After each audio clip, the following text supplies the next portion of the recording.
So today we have a 2010 Jeep Patriot, I believe this is. And the complaint was that the ABS light and TCS lights were coming on. I don't even see what model this is. I think it's a Patriot. Anyways, we're going to scan it and see what fault codes it's got in it. I believe it has a problem with the speed sensor in the rear. So I've already ID'd the vehicle. Pulled up the case, the history on it from before. We're just going to scan it and see if there's any fault codes in the ABS computer. It was actually here about 10 days ago and I scanned it.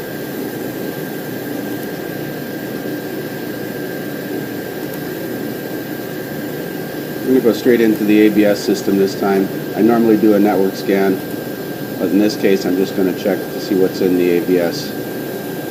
Right rear tone wheel performance stored. Now if I'm not mistaken, this tone ring is integral to the wheel bearing and the speed sensor just clips into the actual back of the wheel bearing. Let's have a look at how it's designed. So here's the back of a new wheel bearing assembly. And you can see the tone ring is internal right inside here, but the wheel speed sensor clips into this steel clip here, and that's where a problem arises with these things. This is just mild steel, although it's painted, it's going to rust due to the salt that we use in our climate here, and at some point that sensor is going to fall out or pull away from the actual reluctor.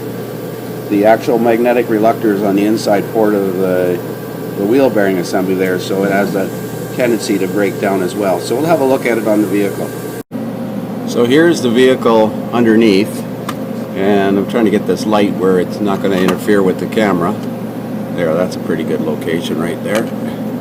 So you can see the actual speed sensor up here, right up in this area here, and it's just barely held in there. I just pulled it out because the metal clip that's part of the wheel bearing there has literally fallen off, rusted off. This part right here is that metal ring that was painted black on the new speed sensor. So we're going to have to change the wheel bearing on this thing to fix it. And of course, because this is an inherent issue, the other side is pretty much the same. So my recommendation would be to replace both rear hub and bearing assemblies.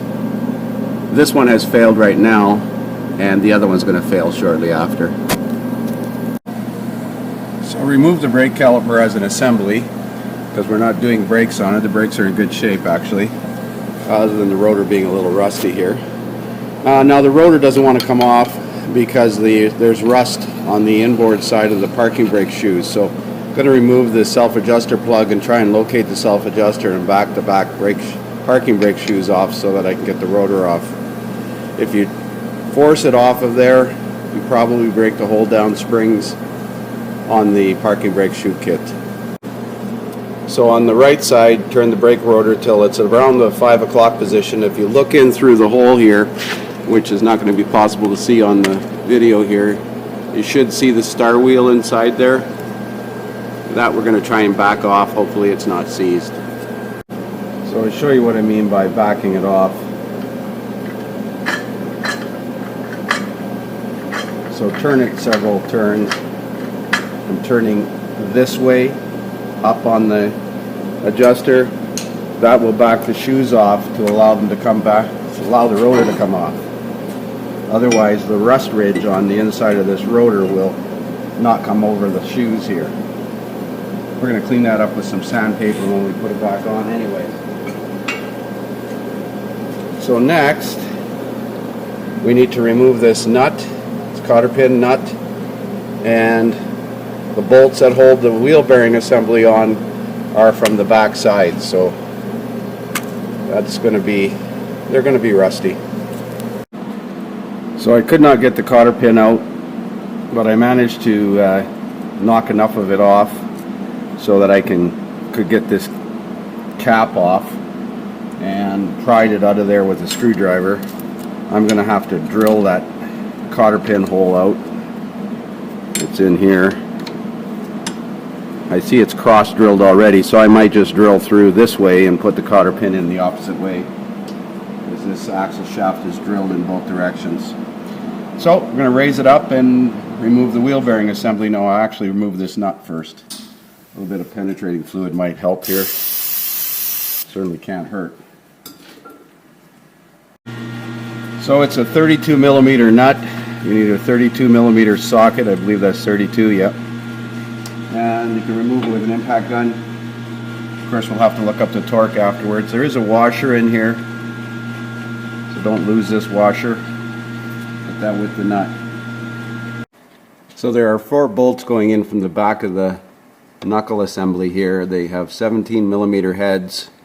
So we're going to tap a socket and extension on there and hopefully remove them. Looks like 3 of them I can get at with an impact gun, but we will see. So 3 of the bolts I got out with the impact gun, but the last one I'm doing manually with a 6-inch extension and a 17 mil 3/8 drive socket, wobbled extension to be exact.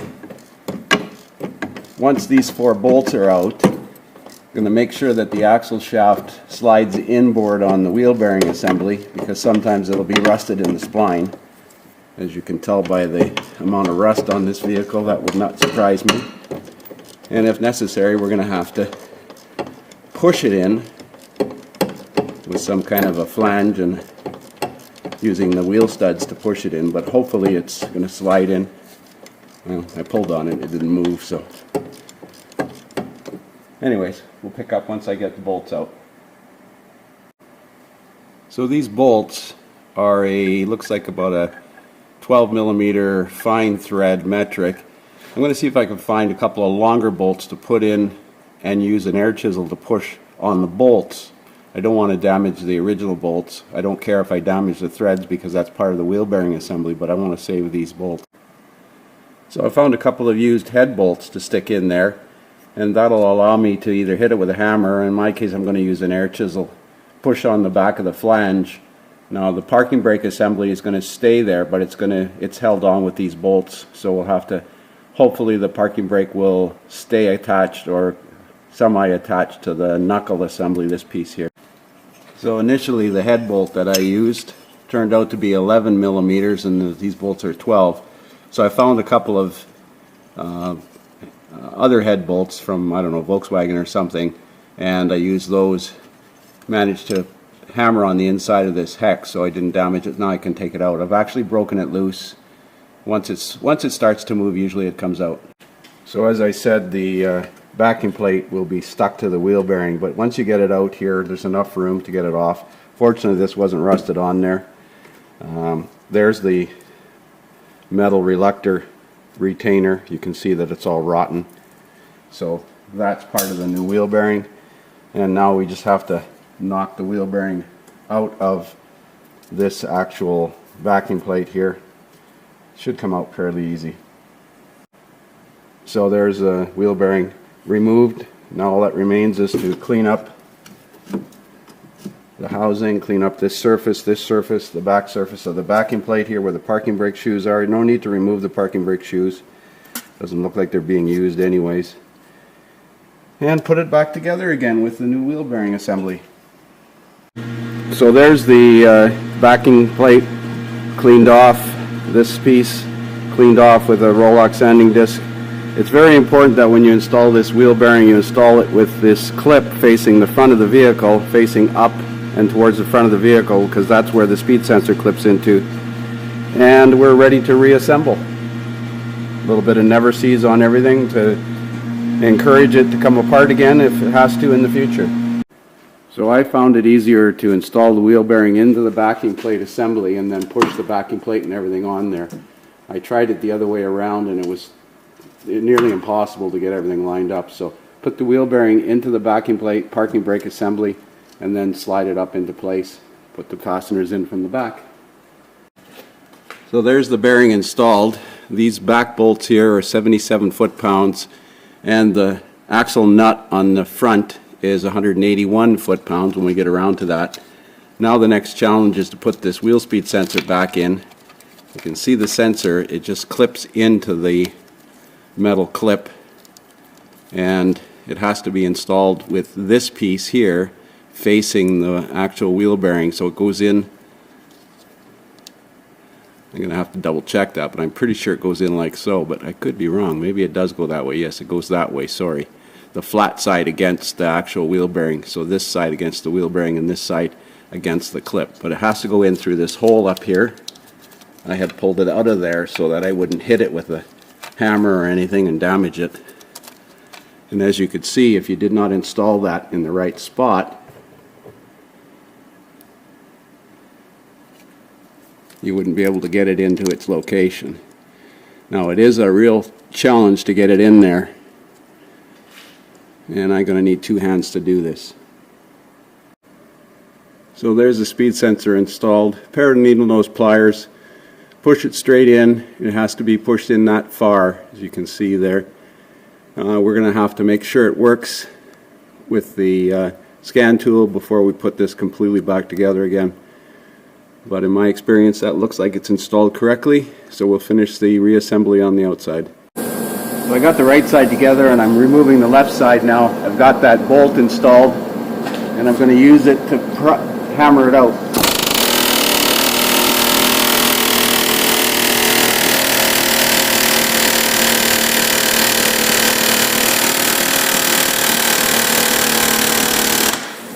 As you can see, it's pretty tight, so I'm going to put another bolt 180 degrees away. So take 2 now. We're going to try and hammer on this bolt now. There we go. That's the easiest way to get that backing plate assembly off. I use these Allen bolts and now I can just remove them. So I got the backing plate and wheel bearing assembly off, as you can see, and I didn't show you this on the other side, so I'll show you it on this side. Just hold the backing plate like so and give it a couple of sharp taps and the wheel bearing falls out of there. Now we simply clean up all these surfaces, blow all the rust out of there, and put it back together again. So I ran into a bit of a snafu. The axle nut, as you can see, threads pulled on it when I took it off. So I managed to use a thread chaser. I bought these on eBay a while back. Axle nut thread chaser set, and it's a 22 by 1.5 thread, and then I found a previously enjoyed nut to replace the damaged one. Should be good to go now. 181 foot-pounds for that nut. So we got it back together and we're going to go in and scan it now and see if we can clear the codes out of it. Clear codes, yes. Key is on and engine is off. Let's double check to see if the codes are erased. No codes present, that's good. That's funny. SureTrax recommends a wheel bearing to fix that. Let's look at data.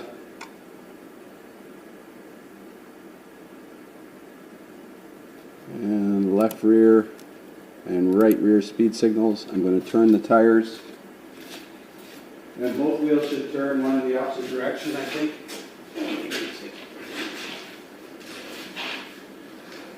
Okay, that's the left rear.